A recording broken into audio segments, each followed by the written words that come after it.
Salam alaikum wa rahmatullah wa barakatuh mes chers frères et sœurs, dans cette nouvelle vidéo je vais faire un rappel pour tous les musulmans. Cela concerne la nuit du destin exposée dans la sourate 97 Al-Qadr.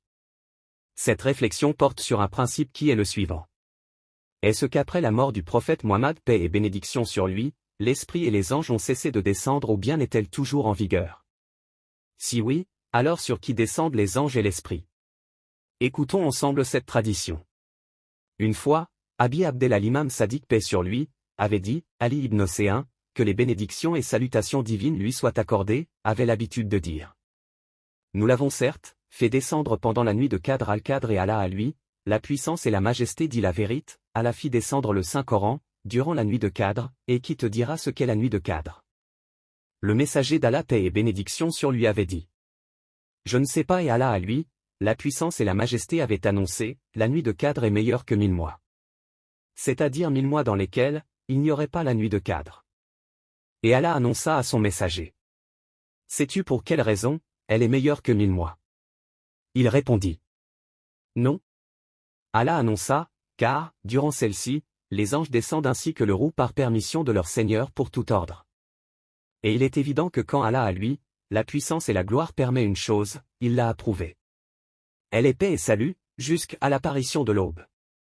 Et Allah annonça alors, ô Mohammed.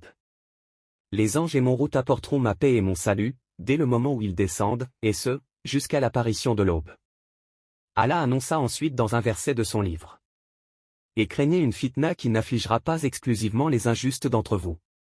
À l'Anfal verset 25, une fitna qui se réfère à tous ceux qui avaient été injustes envers les successeurs du messager d'Allah. Et Allah avait annoncé dans un autre verset de son Mohammed, paix et bénédiction sur lui n'est qu'un messager. En effet, des messagers sont passés avant lui. S'il mourait donc, ou s'il était tué, retourneriez-vous sur vos talons?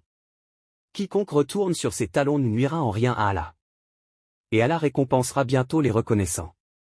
Al-Imran verset 144. Dans le premier verset, il annonce. Lorsque Mohammed meurt, ceux qui s'opposent au commandement d'Allah à lui, la puissance et la gloire diront, la nuit de Qadr vient de disparaître et de se terminer avec la mort du messager d'Allah, paix et bénédiction sur lui. Et ceci est bel et bien l'épreuve qui les atteint en particulier, et à cause de laquelle, ils tournent leurs talons. Car, s'ils avaient dit, la nuit de Qadr n'est pas passée, ils auraient alors dû accepter qu'Allah le sublime, le Très-Haut fit descendre un ordre dans cette nuit. Et s'ils avaient accepté cet ordre divin en ce cas, il aurait dû exister quelqu'un qui reçut cet ordre divin.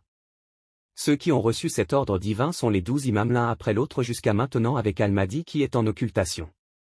Je m'arrête là et n'hésitez pas à poser vos questions. Si Dieu le veut, nous verrons les tâches que le Mahdi, paix sur lui, devra faire jusqu'à sa mort. À bientôt et n'oublie pas de mettre un j'aime et un petit commentaire pour soutenir la chaîne.